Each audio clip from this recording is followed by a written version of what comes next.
hopefully coordinated. If not, somebody will give me a signal. Okay.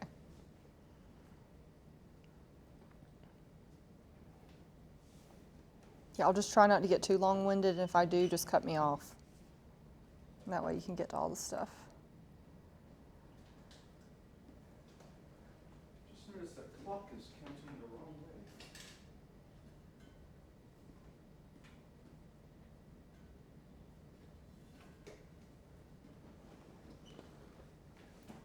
Ten seconds, much better.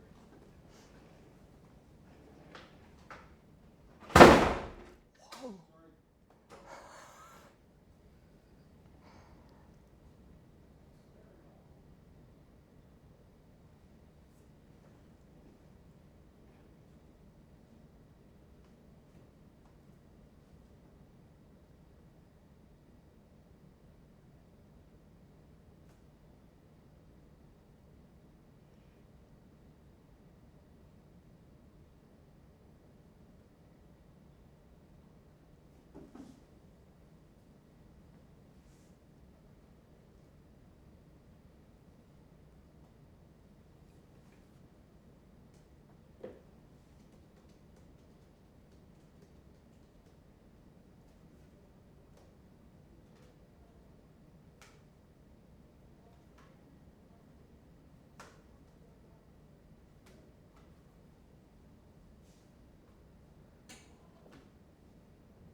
Seconds, stand by.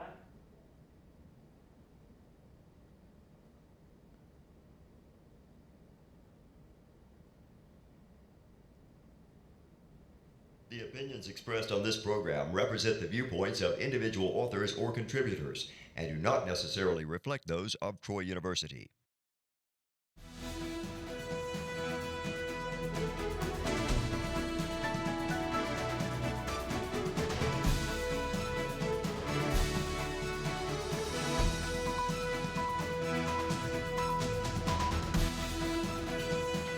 Hello and welcome to EconVersations. I'm your host, Dr. Dan Sutter of the Johnson Center for Political Economy at Troy University. Every day brings headlines about a new lawsuit being filed by some business, often some very recognizable businesses, against insurance companies over the COVID-19 pandemic. What are these lawsuits about? And do they show a breakdown of our market economy? How might these lawsuits affect whether some businesses survive the COVID-induced economic disruptions? And are the insurance companies simply being greedy here? Might there end up being a role for the federal government in providing insurance coverage for businesses in a future pandemic? Joining me on EconVersations today to help make us sense of how COVID-19 has affected the insurance industry is Dr. Courtney Baggett. She's a professor of risk management and insurance with Troy University's Sorrell College of Business. Courtney was an undergraduate at Troy before earning her PhD in insurance at Florida State University and previously taught at Butler University in Indiana before coming back to teach at Troy. Well, welcome back to the show, Courtney. Thank you.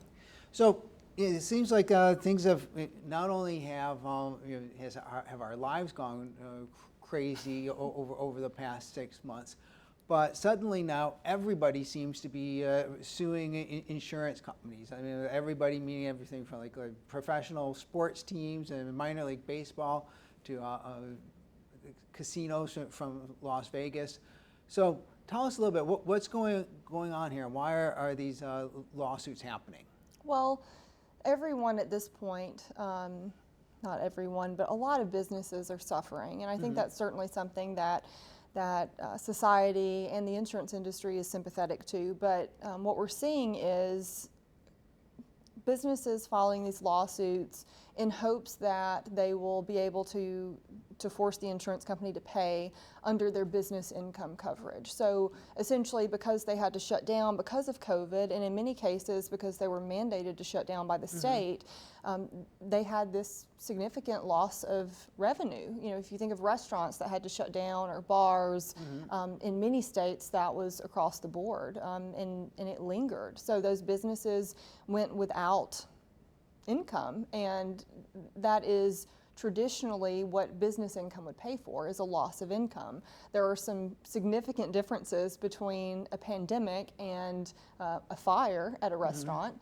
but that is ultimately what these businesses are trying to do, is collect under business income. So let's try to make sure people are familiar with exactly what's being covered here. So take the traditional case of, say, a business that would be affected by a disaster, like say a business gets hit by a tornado or a hurricane and their premises gets destroyed. Now, they'll have insurance for their building and like maybe their inventory that gets destroyed, right? But that's not what we're talking about here with this business income insurance, correct? Right. So for any commercial property policy, you have to have at least one coverage form, and you can add more than one. The one that is most obvious for buildings and things is called the BPP, the Building and Personal Property. That's what's going to cover if there's a tornado and your building sustains damage, or your inventory, your furniture, any business personal property. That form covers that property damage, the direct damage from the storm. Another form that can be added, two actually, that relate to business income are business income with extra expenses and then business income without extra expenses. So those are added in many cases to that traditional BPP form. And so this would cover not just for the damage that's suffered to their premises, but this would be counting the fact that if this business was open, they would have been selling stuff, they would have been generating revenue, they would have been generating profits, and that's lost here, right? Right. The best way that I can explain it is that business income coverage is like disability insurance for businesses. If you think about a disability insurance pays you for the income you would have earned had you not suffered an injury or a loss. Business income does the same thing for businesses. So had the business not suffered that tornado or whatever the loss was, they would have been earning revenue. And so business income replaces that lost revenue. Because you have like probably a mortgage or something. You've borrowed money, and you've borrowed money with the idea that you're going to be earning money, not just and you're foregoing that income. Yeah, and a component of business income also is operating expenses, like your payroll.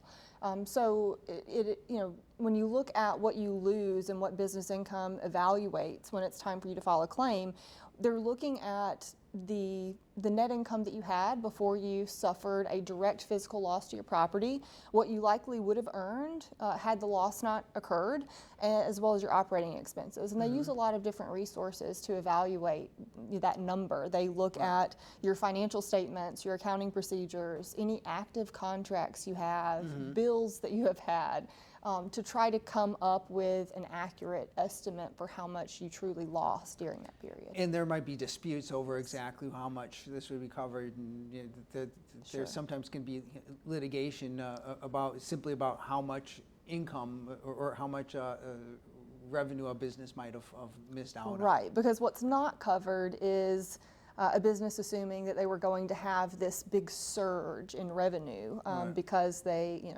because the economy was doing better or whatever. That type of thing is not covered, this unpredictable surge in revenue. So documentation is really important in this area. So if my business was shut down, I couldn't say like, oh, gee, all of a sudden I would have had like my most profitable quarter in history, and I would have made millions of dollars if we had been open. Like if you lose a student's test and they say, oh, I'm confident I had a 100 on that test. So, yes. Right. And so normally then, the insurance companies have to have, I'm sure, clauses in there to make sure that the shutdown is actually related to the damage that takes place. But now we've had all these businesses closed due to COVID, and specifically state and local governments ordering certain businesses to close. And I suppose you could say if you think of if you're being insured against some kind of natural hazard, natural disaster of some type, I mean, a pandemic on one level might seem pretty similar to an act of nature. And at some level it's nature, in this case a virus as opposed to a storm. Nature in some way has taken some action that's leading to businesses being closed. But it's not necessarily that clear, right? No, is the short answer. So if you think about what insurance companies look for when they choose to accept a risk, There are several characteristics. A couple that are important to this conversation, though, are that we want to make sure that the losses will not be systemic. So cyclical unemployment, not covered by the private insurance market. War, not covered by the private insurance market, because the losses are going to be so significant and they're going to be so widespread. Now, if you think about natural disasters, those losses, within a region are significant and pretty widespread, like with a hurricane. But insurance companies can really adjust for that by geographically diversifying what they're writing. So they have a workaround for that type of thing. With pandemics, as we've seen, there's no geographical boundary. So I would say that insurance companies historically have never accepted that type of systemic risk before, and that's really where government insurance would step in. You have unemployment insurance, it's a federal program. You have other social programs like Medicare, Social Security, the National Flood Insurance Program. So there are several cases where the federal government has assisted with a need that consumers have that the private market is just not willing to insure. One thing I've seen in some news reports about this many times, like the insurance coverage specifically refers to some kind of damage and like that would be one of the things that's at issue here, because the one way for an insurance company to limit what they're going to pay for is say, like, okay, well, your premise has to be damaged, and so there's closure based on damage, but there's no physical damage in this case, right? Yeah, so that is the most obvious line of defense. So for when you look at what business income really covers, it covers loss of income, but there are a few triggers for the coverage. One is that there has to be a direct physical loss or damage to the property itself that's described in the declarations page. So a direct physical loss is, physical. It's not biological. So I should be able to look at property and see whether or not it's damaged.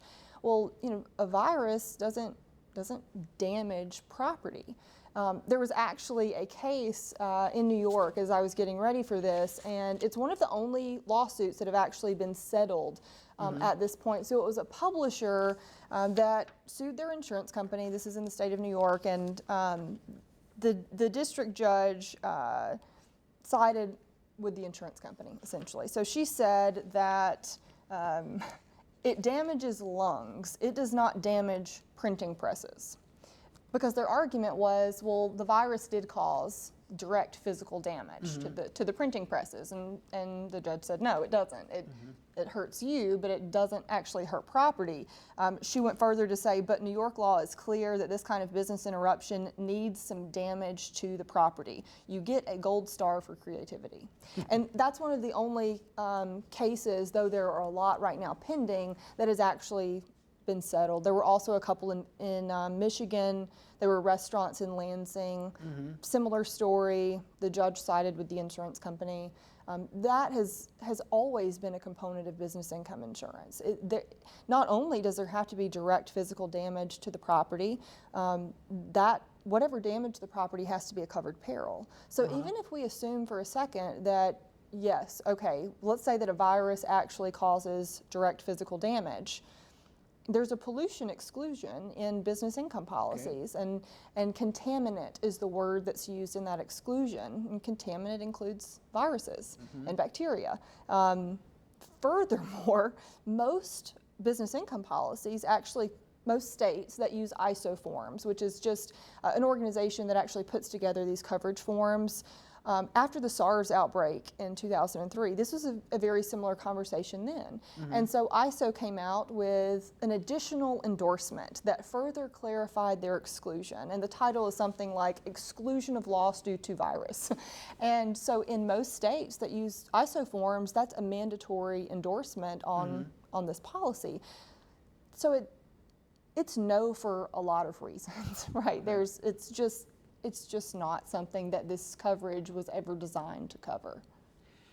Now, the fact that there be disputes coming out of this is, in one sense, though, shouldn't be surprising in one sense, because insurance represents a really complicated contract. And anytime you have a complicated contract, there's what economists like to refer to as incomplete contracts. You try to imagine different things that might happen, and then whether the contract's going to cover it or not. And so, you're not necessarily going to imagine everything that could happen, or want to bother to take the time to try to figure out what exactly you're going to do for something. So inevitably, some things will come up, and there'll have to be some kind of discussion about this. So in one sense, it's not completely surprising that these disputes have arisen, or that they might end up in court, right? Right, and we saw this a lot, Dan, too, after Hurricane Katrina. If you remember, there was a lot in the media at that time about this concurrent causation clause that is included in a lot of insurance policies. And basically that clause just says if a loss occurs as a result of two perils, and one is covered and one is not, the entire loss is excluded. Well, with Hurricane Katrina, a standard homeowner's policy does not cover flood, but it does cover wind. Much of the damage was a result of the combination of flood and wind.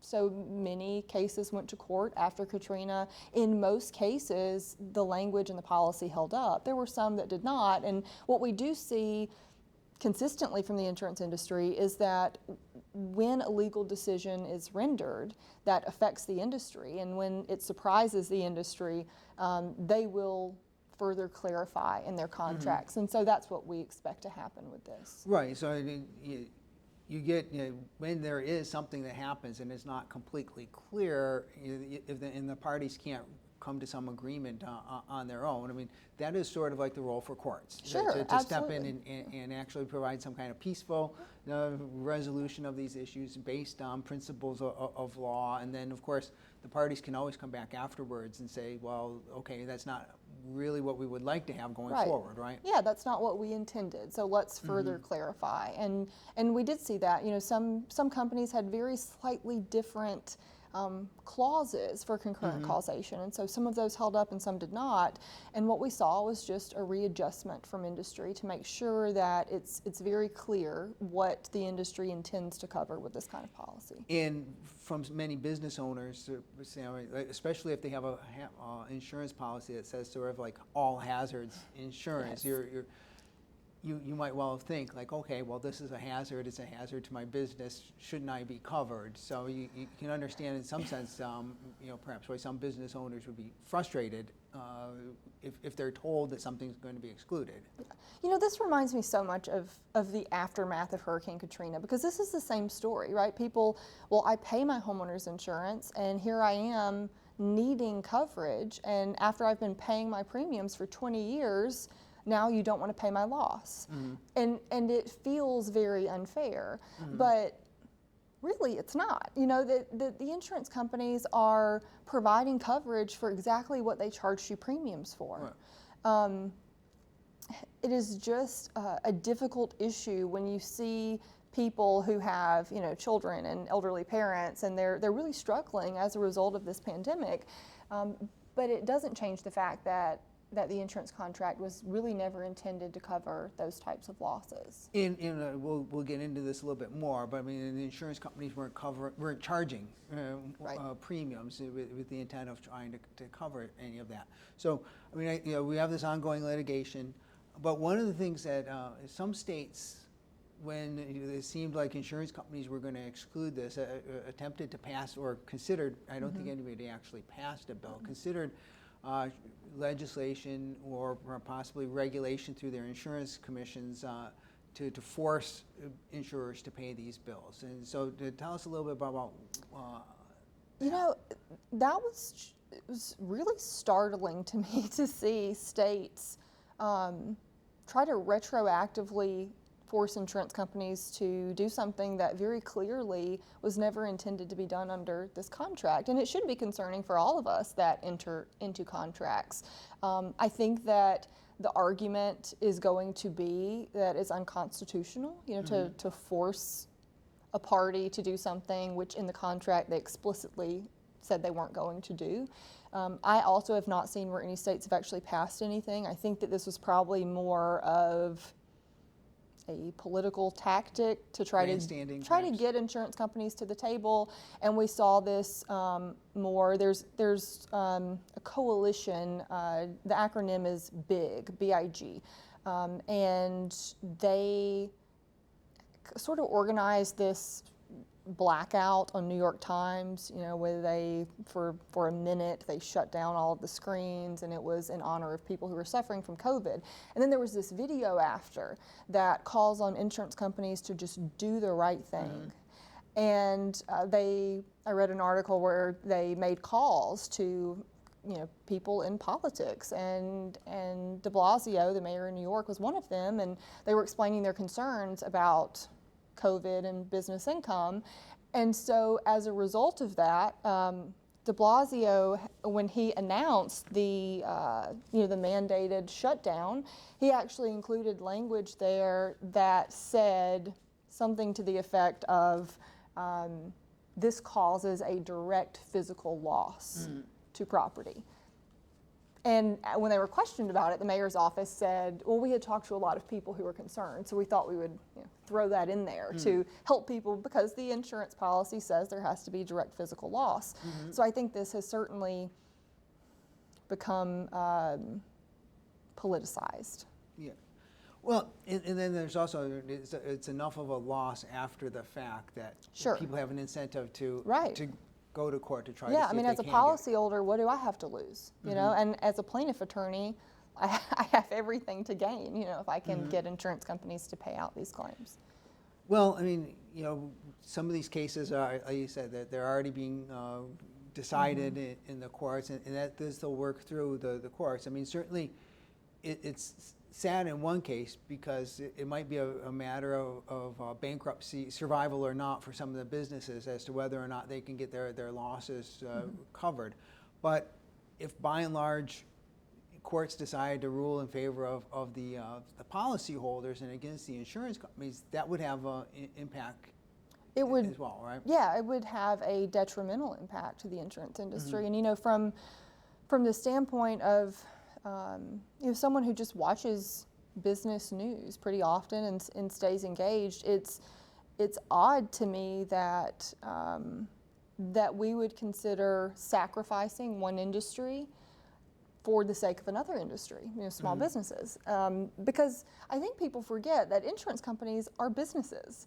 You know, when we go and buy a new iPhone from Apple, I'm under, you know, I'm not under the idea that Apple is just breaking even on this iPhone purchase. I know that they're making a profit, Right. and insurance companies are businesses too. You know, they have to make a profit. They have shareholders that they have to make happy, and it is a vital industry that provides a lot of jobs. So it's concerning that we would, you know, that we would throw losses on an industry that could really push many insurance companies into bankruptcy if they had to pay. And if that were to happen, if for some reason, and again, you know, there might be some variations in terms of the exact language of different contracts and so forth, but I mean, if judges ruled against the insurance companies, this could threaten them with bankruptcy. And if an insurance company, because they don't, you know, although they seem like they're rich and they have all of this money, they don't have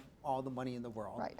And they could face bankruptcy, because I've heard it described like this business loss interruption would be like a Katrina every month, that they'd have this level of losses, which, you know, would be really sort of unprecedented. What would happen what happens when an insurance company does go bankrupt? So insurance is one of the most heavily regulated industries in existence. So a lot of the money that we see, you know, the surplus sitting in the insurance industry, is actually for reserving purposes that regulators require companies to have to pay for future losses. So, so we're all very concerned about insurance companies being financially healthy enough to continue to pay the claims they owe. But there are cases of insurance companies becoming insolvent, and when that happens, guarantee funds will kick in. Every state has a guarantee fund, and these funds are basically safety nets for policyholders who have claims that the insurance company can't pay because they've gone out of business. So the guarantee fund will pay those claims to the policyholder. Every state except New York runs on a post-assessment system, which means that the guarantee fund will assess insurance companies in the state after a bankruptcy. New York actually maintains a pre-assessment fund, so they already have an account sitting there ready to pay in the event of insolvencies. But guarantee funds are far from perfect. One thing that I think is important that a lot of consumers may not be aware of is that insurance companies are assumed to need to recoup what they pay into the guarantee fund. So how do we let insurance companies recover these assessment fees? Well, they get premium credits to the state in their taxes. One of the most obvious ways is that the state allows them to increase their premiums. Right. So this cost is passed directly to the consumers. Another caveat with guarantee funds is that they are capped. So it is very possible that you sustain a loss and your limit of insurance is much higher than what the guarantee fund will pay out. So it's only going to pay out a certain level of losses. So it's not something we want to have to rely on because it is not as complete in coverage as what your insurance policy would have been. Now, you're going forward, you already said to some extent after SARS, the insurance companies did this. Certainly going forward now, it will be probably clear they're going to exclude this coverage. Now, just because an insurance company excludes it from their basic coverage doesn't mean that a business couldn't get this coverage if they wanted it, right? Sure. It would be an optional coverage that they would have to try to purchase, right? Yeah, and pandemic insurance is a thing, and there are businesses who have bought it. Wimbledon, the tennis tournament, has been paying for pandemic insurance since the SARS outbreak of 2003. So for the past 17 years, they have been purchasing this coverage, and their coverage is paying out. Now, they've been paying on average about $2 million a year in premium.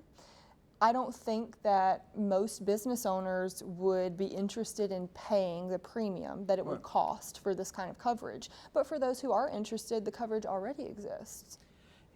So if you're an insurance company and all of a sudden you're considering like writing that coverage for Wimbledon, tell us a little bit like what would be involved with that, because this is actually the part of insurance that's like called underwriting, and you'd have to try to make some calculations if you're in the insurance company, right? Yeah. So there are different techniques that can be used with rate making, but for summary level, we want to cover a few things with a rate. We need to cover the actual losses that are going to incur. We need to cover the expense associated with writing the account. Like maybe I need to order a loss inspection report and have a company go out and look at the property, and that costs money, so I have to pay that. And then we also want to have a profit contingency. One, for true profit, and two, in case we're not charging enough on the losses as what we should have been, so that we can use that kind of to buffer. The most difficult part of that for this type of issue is going to be estimating how much I need to cover the losses. Because pandemics are systemic. They affect so many businesses at one time, and they also aren't necessarily bound by any geographic region. So it's hard to determine an estimate for frequency and severity, which we need in order to come up with a rate. Now, some industry observers have suggested that there may need to be a role for the federal government to step in and offer pandemic coverage, or at least for the business loss part of it going forward, which would actually sort of parallel what the federal government did after 9/11 with the terrorism insurance, right? So tell us a little bit, like, if this was going to be an option, what might be involved with that? Well, there are a couple of proposals out right now. Let me explain just quickly kind of the backdrop of how TRIA works, the Terrorism Risk and Insurance Act. What's different about this is that when 9/11 happened, terrorism was a covered peril under most policies. So insurance companies actually did have to pay out quite a bit. What happened afterwards was that insurance companies started excluding terrorism. The federal government became concerned that it was going to suppress economic activity, and no one was going to be able to get loans because banks required that you have terrorism coverage, and you couldn't buy it because insurance companies wouldn't offer it. So the deal was they would step in with this backstop. At this point, it's 80%. So insurance companies absorb a certain deductible, and then the federal backstop will kick in for 80% of all losses. And the federal government doesn't charge insurance companies anything for this backstop. one of the proposals that's being floated now is very, very similar to TRIA. The other proposal that I have seen that's backed by more of the industry stakeholders has a zero trigger, meaning that as soon as a national health emergency is announced, it would trigger coverage. So instead of having that deductible of a certain amount, we would actually trigger it zero. As soon as it's announced, the federal backstop would kick in and it would be 100%. But those are the options that we have, and truthfully, I don't see any way around this without the federal government stepping in.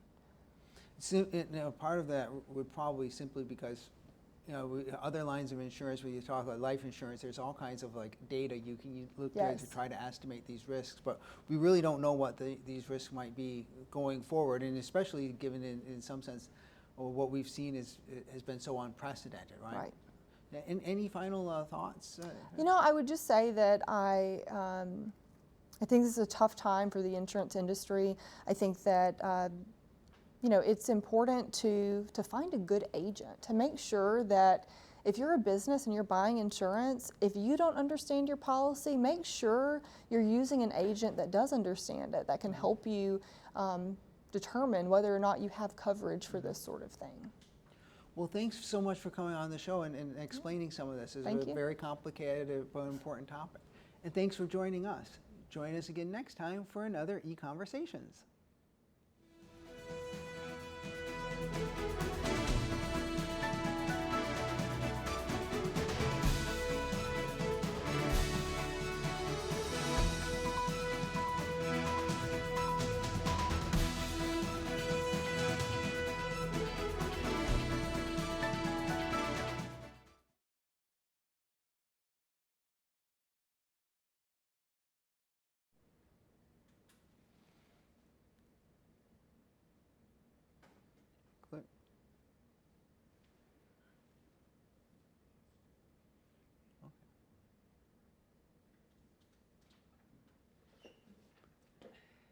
Clear? Okay.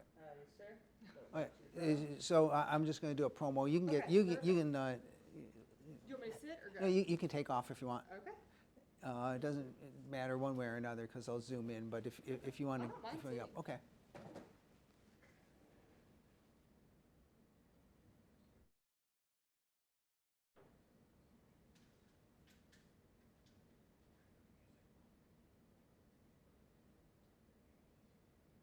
Are you ready?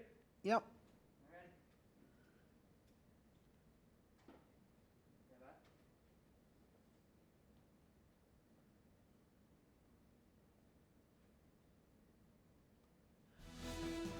Many businesses are suing their insurance companies over coverage of COVID-19.